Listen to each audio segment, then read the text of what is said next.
Okay, so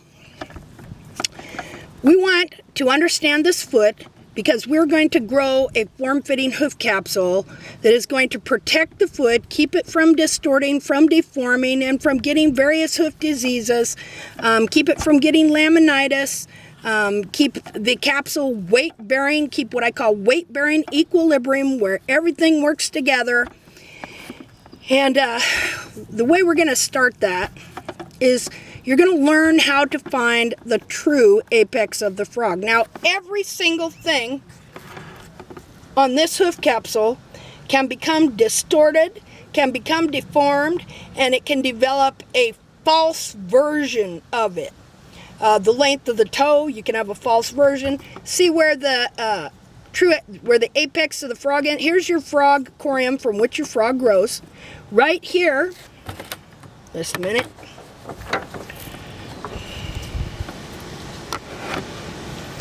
Okay, right here is where the sole starts. Right in here. Okay, so you always want to be able to locate and find the true apex of the frog. The true apex of the frog is where the true apex of the frog should be. Not where you may find the apex of the frog on the exterior hoof capsule. Because the frog and what even seems like the true apex can stretch clear down to here. Okay, now the reason this is important is because on most of these horses, as a general rule, and there's been a lot of studies on this to confirm it, the distance from the true apex of the frog to the end of the sole corium, now her toe has been worn off a little bit because of how her heels were trimmed out and different things that happened to the toe. I'll show you here. Okay, do you see that? Okay, so you see that gap down there? Okay, so from the true apex of the frog, once you find the general location, which is going to be right here. See, I see sole tubules right here. So it's right around here. This is what I call your line in the sand. So I'm going to take that 1.5 inch, 1.5 inches from the true apex of the frog to the end of the sole corium of the toe is about where you would mark your toe for you to have a general breakover. Okay? Now you see how that goes a little bit beyond that? There we go, we'll do that. We'll get that up there. That's going to put you right about there. So you could safely, let me show you here. Find the true apex of the frog here. Go 1.5 inches and look where that takes you to. See there? Okay, let's do that again. Right here would be the true apex of the frog. Of course, my frog has fallen out.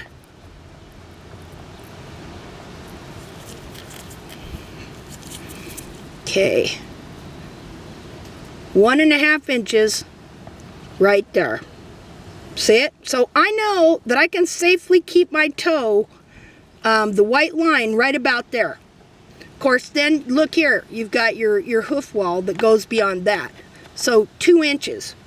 Thereabouts. This is for your standard size saddle horse, between 14 and 15.5 hands. We need to do a lot more studying to see if there's a little more variation on bigger horses.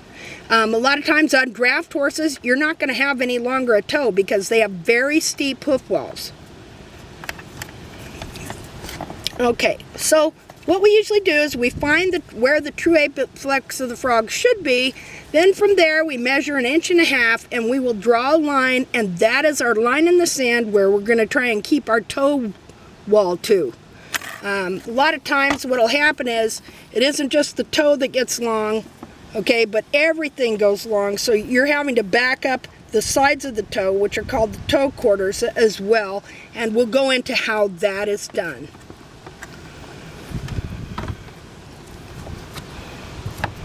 Okay, so again, what you want to do is you find the true apex of the frog, and if you measure 1.5 inches, you're pretty safe that that is about where your toe should be. Again, these are general measurements. Okay, now if you want to make it, you want to be safe, you want to make it 2 inches for a while, you can do that as well. See, there's no hard and fast rule that it has to be absolutely 1.5 inches. You know, you could start with 2 and then just back it up to see where is the right place, because ultimately what you want, let's follow this foot down and let's go, let's say if I had 1 inch of sole right there, you see where this ends right here? Okay, if I had 1 inch of sole, that's where my dorsal wall, well, wait a minute. I gotta, let me do this a little different here, because look, I gotta remember there's that gap in there, okay? That makes a difference, okay? That would give me, let's see, what do I got up here at the hairline? 3.5 inches. Now, if you go look at that one wild foot of Pete Ramey's that he found in California, dead in a cattle guard in the middle of the winter, so it was real fresh. He had fresh feet, so a fresh dissection. Okay, you'll find where he measured that horse's dorsal wall at 3.5 inches, right there. And that horse had up to 1 inch of sole, good sole under its foot. Okay, so we're just going to put this, we'll put this at 3.5 inches right there. Ultimately, that is what we would want. We would want our foot at least that high up off the ground. Okay, so now I'm going to hold this here, and I'm just going to measure where that would come to. Once we get that much sole. Now, you're not going to have that much sole, so you're not necessarily going to want to be leaving your toe out that long. So we're going to see here from the true apex of the frog, which will be up here. Okay, by then you might be up to 2 inches. If you had 1 inch of sole under here, or wait a minute, I thought I did that wrong because I was going to the wall. See, we're only going to the white line to the end of the sole corium. So even there, well, let's see what it'd be right here on our toe with sole. Okay, just a second. I gotta get this down. Okay, there's 1.5 inches. The sole would be out here. Okay, so as it gets thicker and as you build the foot up, okay, you're gonna probably go up to 1.75 inches right in here. Wait a minute. Yep, that would be about how much it would be. So, but to start out, we start out finding the true apex, and we start at about 1.5 inches. Usually you have sole, but as I said, you can go up to 2 inches if that makes you more comfortable. Okay, but you see, the thinner the sole is, the further back you're going to want your breakover, because you're not going to want thin sole with a long wall right here pulling on the toe wall here. Let me show you.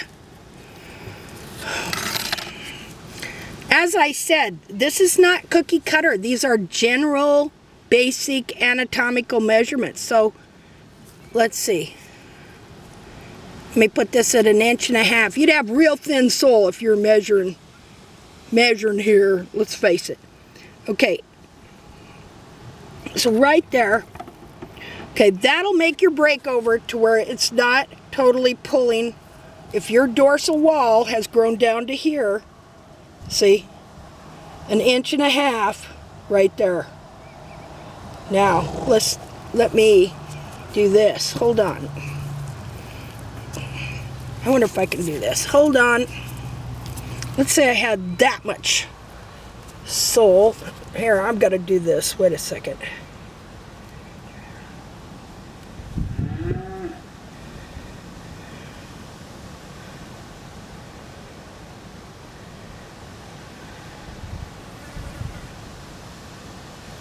Okay, between 1.5 and 3/4 is what you're going to want there. You know, as I said, this is not cookie cutter. It's not to the exact inch. You know, you have to do an overall reading of the foot. You don't want anything past that. Now look. See there? Okay. So that's where we start, is in trying to determine where the toe is. And not just the center of the toe, but the sides of the toe too. Because see, you have to have breakover around the whole foot. Do you see that? Okay, you don't want your foot to get out like this. Look. See if that was the wall. Okay, so what we do then is we'll come up, we'll find the true apex of the frog. Then we'll draw our line at 1.5 to 1 3/4 and draw a line across the toe. And then that is where we're going to try and keep our dorsal wall and our toe at as we are correcting and regrowing the hoof capsule. Let's see. Okay, well, we're almost done on that. Okay, and I guess that's all for this one. Just about mapping this dorsal wall, finding out where your toe should be. Remember, how does the hoof wall grow? Like that. Okay.